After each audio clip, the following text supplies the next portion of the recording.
Assalamualaikum warahmatullahi wabarakatuh. Salam sejahtera bagi kita semua. Perkenalkan, saya Sri Wayuni akan membahas mengenai jenis matematik untuk bab 1 dan bab 2. Pada chapter 1 akan membahas mengenai fungsi, grafik, dan limit. Yang pertama itu adalah mengenai fungsi. Pertama-tama kita harus tahu dulu apa sih definisi dari fungsi itu sendiri. Nah, jadi fungsi itu adalah aturan memasangkan setiap anggota himpunan A tepat satu pasangan ke anggota himpunan B. Nah, himpunan A itu disebut daerah asal dan himpunan B adalah daerah hasil. Nah, untuk lebih jelas, di samping ada gambaran yang menunjukkan yang mana yang merupakan fungsi dan yang mana yang bukan merupakan fungsi. Nah, gambar 1 sama gambar 2 itu termasuk fungsi, karena kita lihat pada gambar 1, himpunan A benar-benar tepat satu pasang himpunan B, A ke X, B ke Y, C ke Z. Nah, dan yang gambar kedua juga begitu, A ke X, B ke Y, C ke X. Jadi B ini boleh punya dua pasangan, yaitu A dan C, tapi yang daerah asal, yang himpunan A tidak boleh menuju dua titik yang berbeda. Seperti yang pada gambar 3 sama yang gambar 4. Yang ini kita lihat kalau A-nya menuju X dan Z secara bersamaan, dan yang ini, yang B menuju X dan Y secara bersamaan. Balik lagi ke definisi bahwa himpunan A harus tepat satu pasangan ke anggota himpunan B. Oke.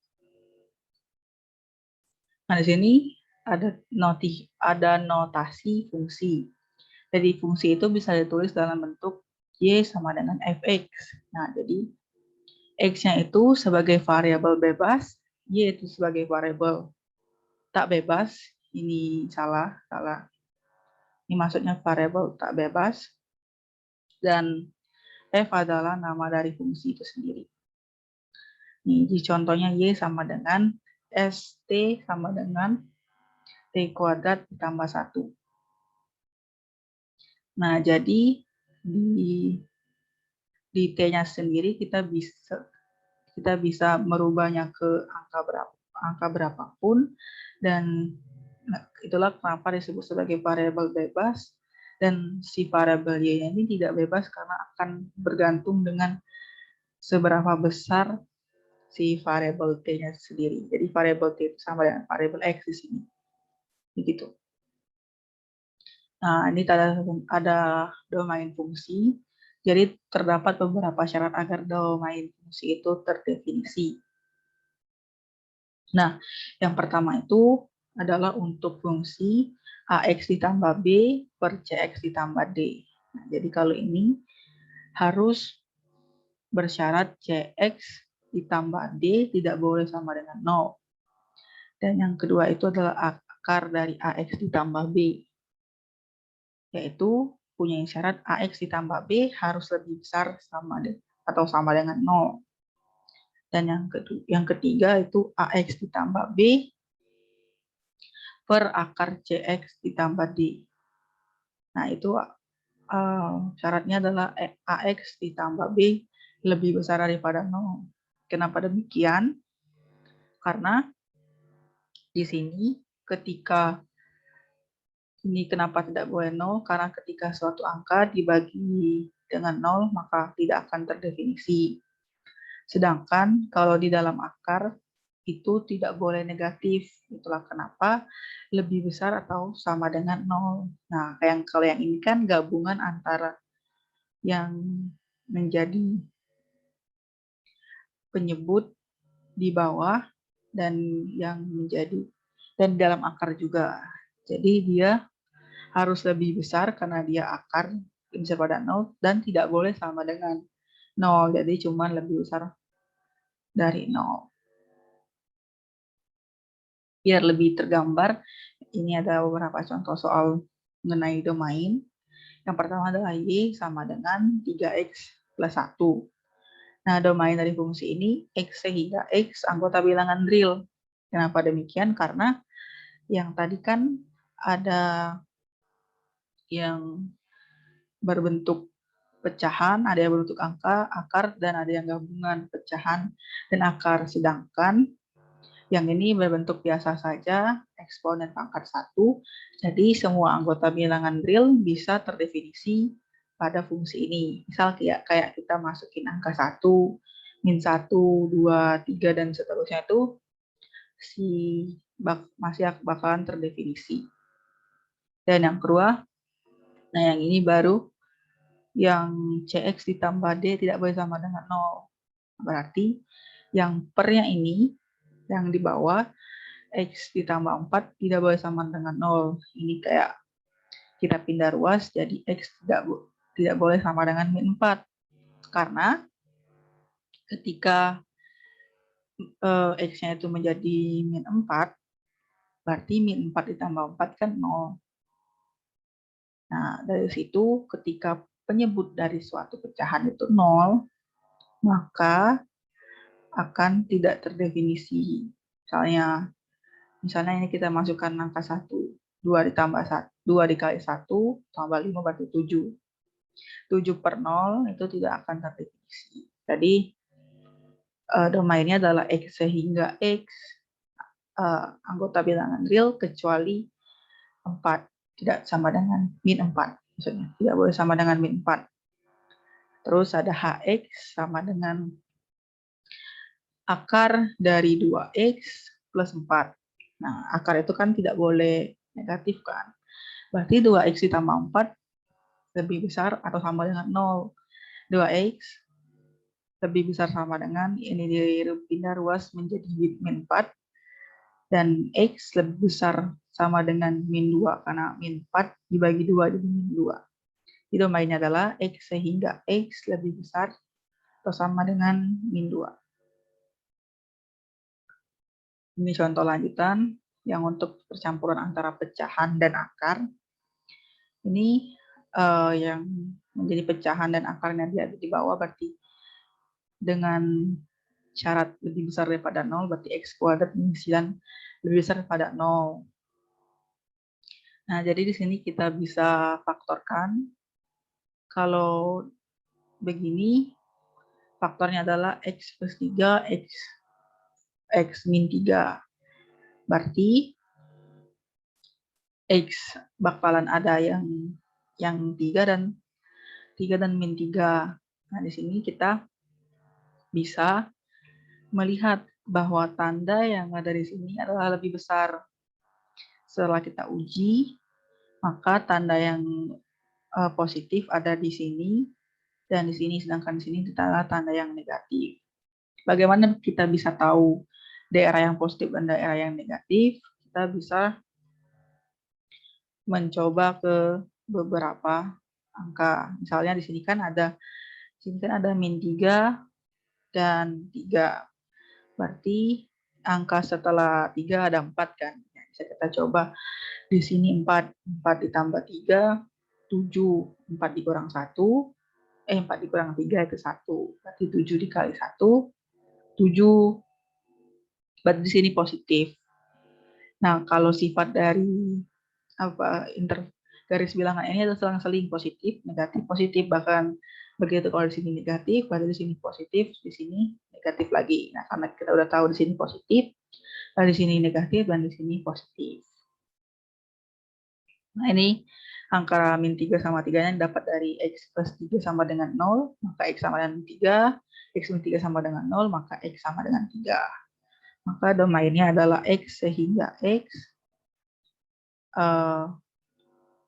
dengan X himpunan anggota bilangan real lebih kecil daripada 3 dan lebih kecil daripada min 3 di sini dan lebih besar daripada 3.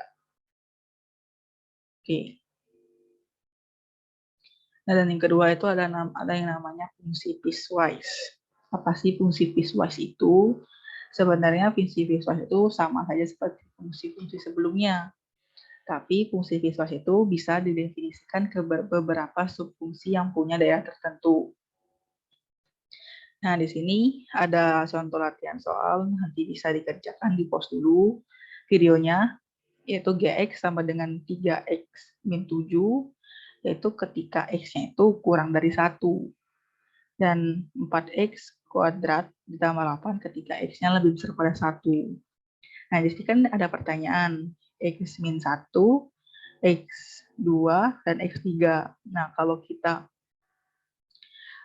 punya x min 1, berarti kita menggunakan fungsi yang atas, karena dia punya syarat x harus lebih kecil pada 1. Dan yang bagi kita ingin cari yang 2 sama 3, kita berarti pakai fungsi yang di bawah. Nanti dihitung saja mengenai hasilnya. Nah, selanjutnya itu ada beberapa fungsi dalam ekonomi, dan biasanya itu sangat erat dengan yang namanya kegiatan produksi pada suatu perusahaan.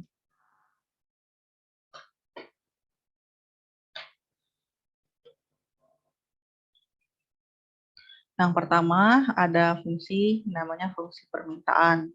Apa sih fungsi permintaan itu? Jadi fungsi permintaan itu erat dengan yang namanya kemampuan dari si pembeli untuk melakukan pembelian terhadap suatu barang.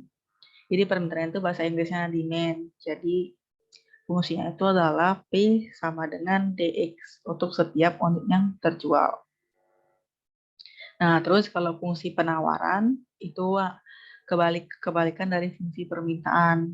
Jadi, si fungsi penawaran ini adalah seberapa besar tingkat penawaran yang diberikan kepada dari produsen ke konsumen, berapa banyak unit atau setiap unit yang ditawarkan. Nah, fungsi penawaran ini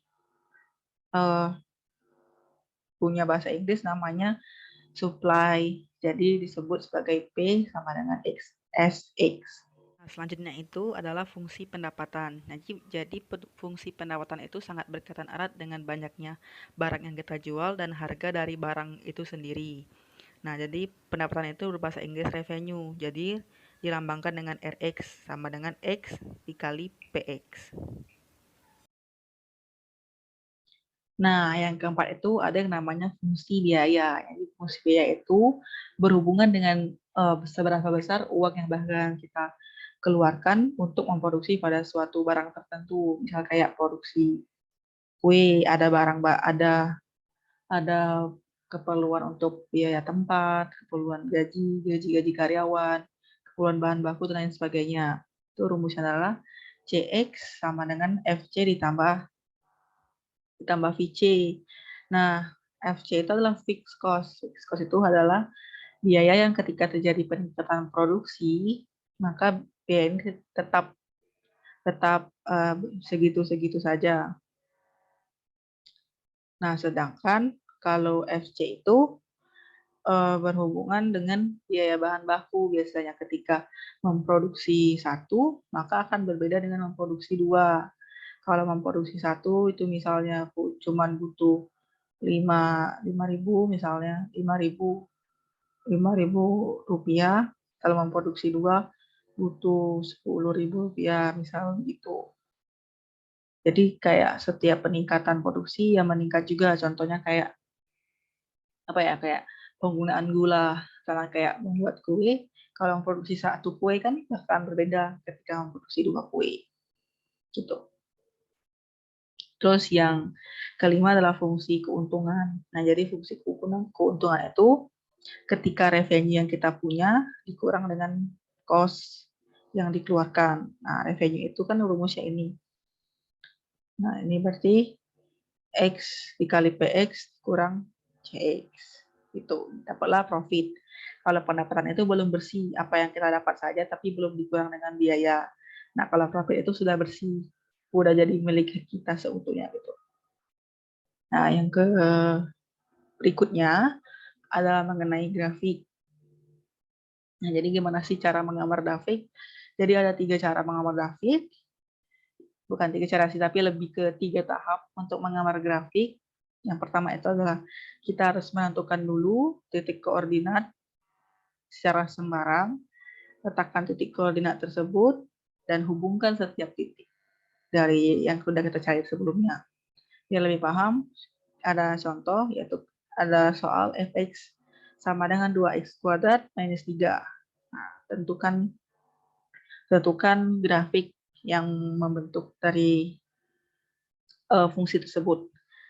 Nah, jadi kita pilihlah titik sembarang dari si X ini. Misalnya kita pilih 1, min 1, 0, 1, 2, dan 3. Nah, ketika kita masukin 1 ke sini, ke X kuadrat ini, berarti 2 dikali min 1 kuadrat, berarti 2 dikurang 3 itu min 1. Dan begitu juga seterusnya ini. Bakalan dimasukin ke fungsi yang ini. Nah, ini hasilnya. Nah, hasilnya nanti yang bahkan kita hubungkan titik-titiknya. Soalnya ini kan min 1 dengan 1. Nah, ini min 1 di sumbu X dan min 1 di sumbu Y. Dan ini 0, min 3. Di sini ada 0, 0, min 3. Dan itu seterusnya nanti titik-titik tersebut bahkan dihubungkan dan membentuk suatu grafik tertentu. Nah, kalau di sini kan sudah terlihat pangkat 2. Kalau pangkat 2 itu pasti berbentuk parabola, bentuk U begini, atau U yang begini, yang kebalik. Nah, kita akan belajar mengenai pergeseran kurva. Misalnya kita punya kurva Y sama dengan X kuadrat.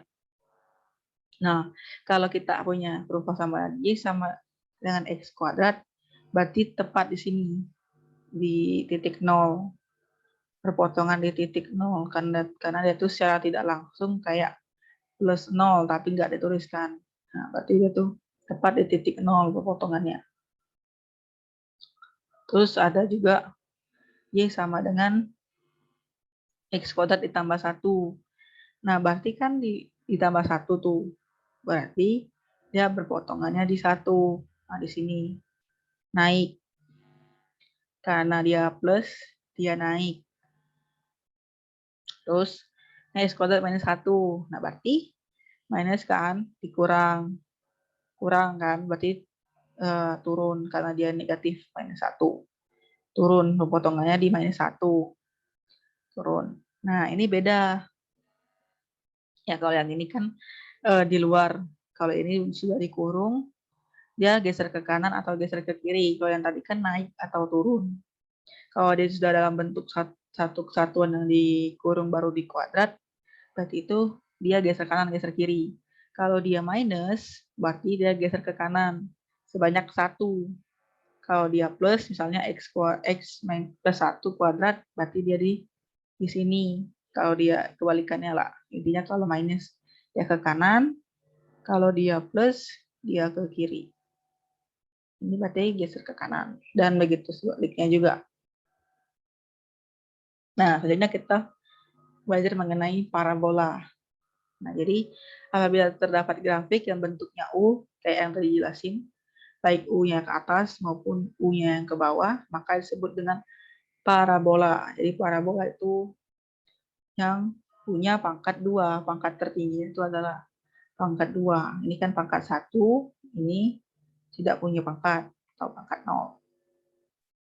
Jadi ada 2 bentuk, ada yang U-nya terbuka ke atas, ada yang terbuka ke bawah. Nah, jadi yang di sini ini adalah titik puncaknya.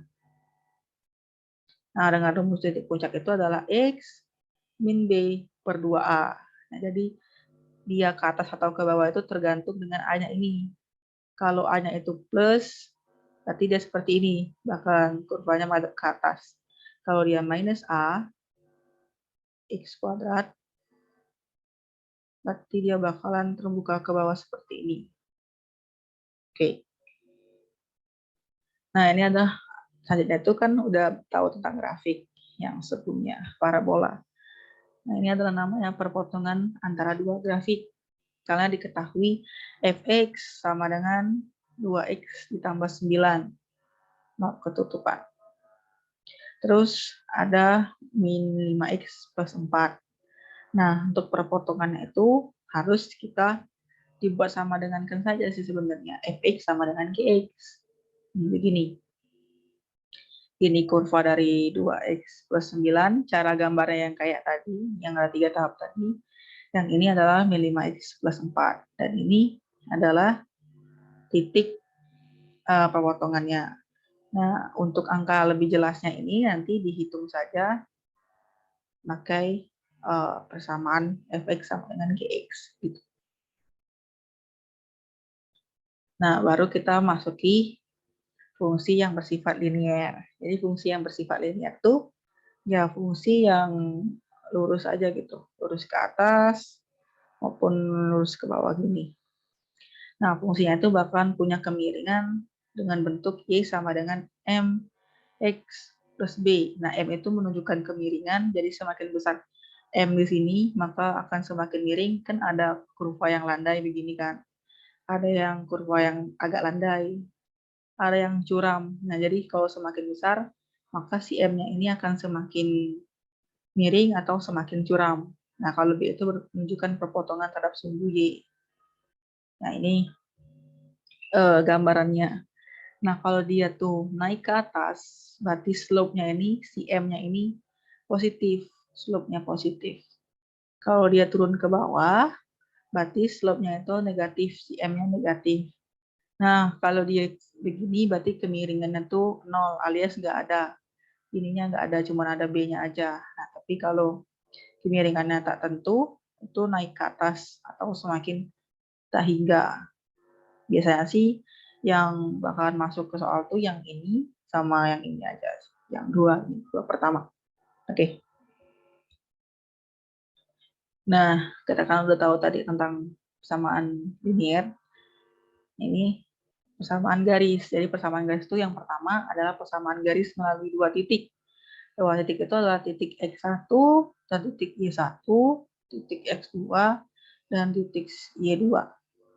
Nah, kalau kita diminta untuk persamaan garis antara dua titik, maka yang kita pakai adalah rumus ini. Ini dihafalin aja. Contohnya itu persamaan garis dari 2 dari titik 2, min 3 dan 3,1. Hasilin aja rumusnya. Ini begini, nanti pasti masukin dan nantinya bakal dapat hasil seperti ini. Nanti bisa dicek aja, dihitung lagi untuk menguji kebenarannya benar atau enggak. Selanjutnya itu ada yang melalui satu titik dan satu gradien M. Nah, kalau dia cuma diketahui satu titik saja, kalian ini kan diketahui satu titik tuh. Kita satu titik, tapi diketahui M yang ini. Berarti pakai rumus yang ini. Contoh soal. Nah, ada persamaan gradien dari satu titik ini, dengan 1 dan 2, dan gradiennya itu setengah. Pakai rumus yang tadi, kita ganti saja Y1-nya yang ini. Y1-nya 2, jadi min 2, M-nya setengah, X karena dia plus, karena dia minus jadi plus, dan dipindah ruaskan saja ini dikali masuk. Jadi min setengah X plus setengah, maka dipindah ruas, min setengah X, ini setengah ditambah 2 itu 5/2. Jadi persamaan garisnya itu ada ini, adalah ini. Gampang. Nah, selanjutnya itu adalah garis sejajar dan garis tegak lurus. Nah, jadi apa sih beda antara garis sejajar dan tegak lurus? Kalau sejajar ya itu sejajar gitu, saling berhadapan. Nah, kalau garis tegak lurus itu kayak saling berpotongan begitu loh. Kalau ini kan nggak berpotongan. Dan garis tegak lurus itu biasanya membentuk sudut siku-siku. Nah, kalau sejajar berarti mereka tuh punya gradien yang sama atau kemiringan yang sama. Makanya M1 sama dengan M2. Nah, kalau dia tegak lurus berarti gradien mereka tuh adalah M1 dikali M2 sama dengan min 1, atau M1 itu sama dengan min 1 per min 1 per M2. Oke. Selanjutnya kita bakalan bahas mengenai keseimbangan pasar. Apa sih itu keseimbangan pasar? Jadi gini, kan kalau dalam suatu pasar kan ada yang namanya permintaan dari konsumen dan penawaran dari produsen. Nah, suatu itu dikatakan seimbang ketika antara produsen dan konsumen itu tuh deal gitu loh. Atau ketika dalam bahasa matematikanya ketika oh bukan ini ketika dx, ini maksudnya d, ketika dx sama dengan sx, atau ketika permintaan sama dengan supply. Nah, yang warna biru itu adalah kurva penawaran, karena hukum dari penawaran itu sendiri, karena ketika harganya meningkat, ya maka si konsumen, si produsen pasti akan meningkatkan kuantiti dari produksinya kan. Nah, berbeda kalau yang merah itu kayak kebalik gitu, dia turun ke bawah. Kalau kita kan pasti ketika harga meningkat, pasti yang kita kuantiti barang yang kita belikan pasti menurun kan. Jadi dia berlawanan arah dari kurva penawaran. Nah, terus selanjutnya itu adalah break-even point. Kalau yang tadi kan keseimbangan pasar, yang disama dengan kan adalah penawaran dan supply. Nah, kalau ini break-even point itu ketika balik modal, ketika total cost yang kita berikan untuk memproduksi suatu barang itu sama dengan total revenue yang kita dapat.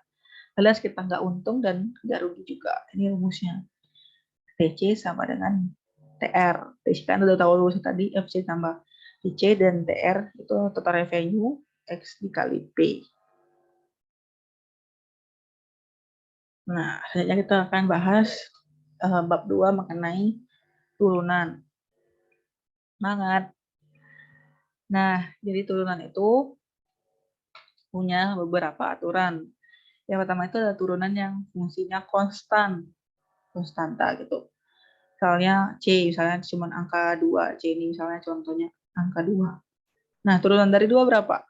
Nggak ada, 0. Karena setiap apapun tuh, kalau cuma dia angka aja, nggak ada variabel X dan segala macam, dan nggak ada kuadratnya juga, berarti dia tuh konstan, tidak memiliki turunan 0 atau 0 turunannya.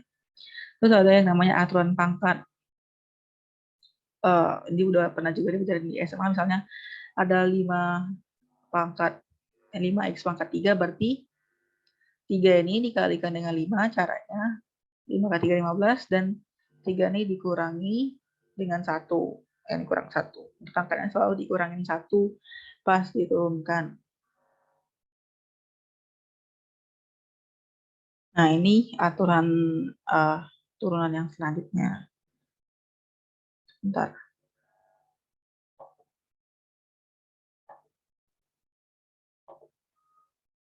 Nah, ini adalah aturan turunan yang selanjutnya, yaitu turunan perkalian. Ini misalnya ketika kita punya fx 2 dalam kurung 3 dikali 3x kuadrat dalam kurung, berarti kita bisa kerjain dari yang dalamnya dulu. 3 dikali 2, 6. 2 dikurang 1 tuh pangkat 1, berarti 6x. Nah, 6x-nya bisa dikalikan dengan 2. Ini 12x. Terus ada aturan penjumlahan, sebenarnya sama aja dengan aturan sebelumnya, tapi ini ada tanda tambahnya saja. Bisa juga tanda kurang begitu. Nah, terus ada yang namanya laju relatif dan persentase. Nah, kalau laju perubahan relatif itu Q aksen X rumusnya per X. Turunan pertama dari fungsi Q dibagi fungsi Q itu sendiri. Nah, kalau persentase perubahan, bedanya cuma dikali 100 sebagai bentuk persentasenya itu sendiri. Terus ada yang namanya aturan perkalian dan aturan pembagian. Nah, aturan perkalian itu ketika ada U dikali V, maka I aksennya adalah U aksen dikali V ditambah V dikali U, V aksen dikali U. Aturan pembagian itu ketika ada U per V, maka I aksen adalah U aksen dikali V dikurang V aksen dikali U per V kuadrat. Tentunya ada analisis marginal. Analisis marginal yang pertama itu adalah cost. Nah, ketika ada fungsi CX, fungsi cost, total biaya untuk memproduksi X unit suatu komoditas, maka biaya marginalnya itu adalah XO. X0. X0 maksudnya jika unit adalah C aksen X. Nah, jadi biaya marginal itu adalah turunan dari si CX ini sendiri, berarti C aksen X kan. Nah, nilai tersebut menghampiri CX0 tambah 1 dikurang CX0.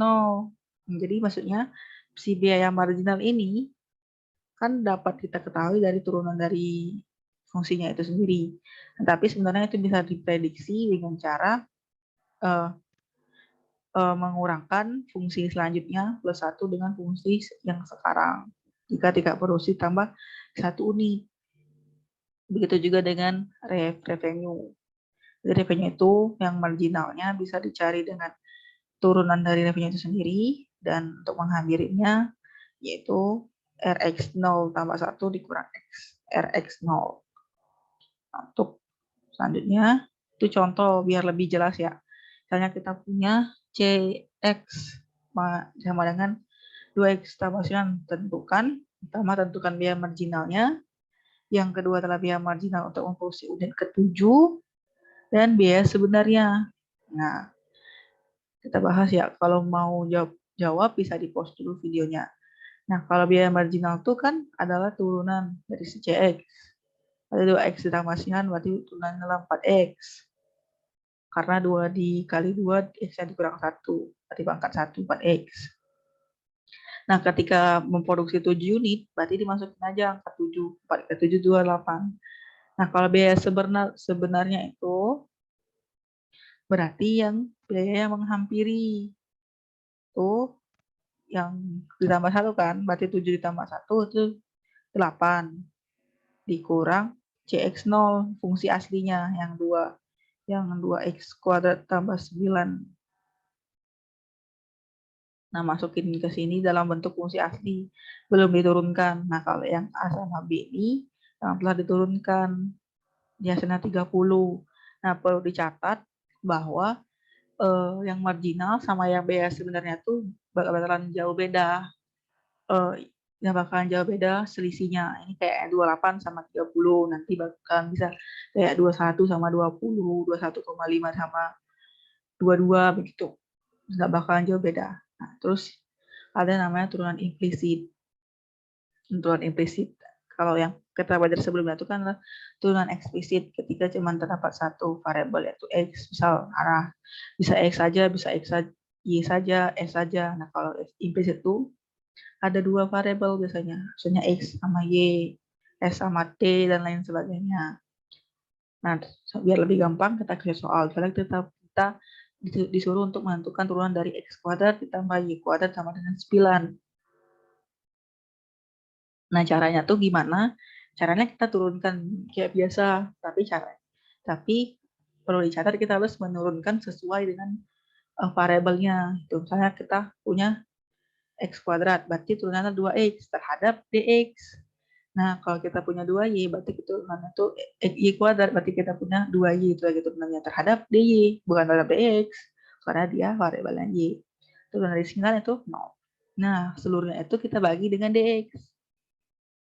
Berarti dx per dx kan habis. Ini tinggal dy per dx. Berarti tinggal karena ini yang dicoret berarti 2x ditambah 2y dy per dx.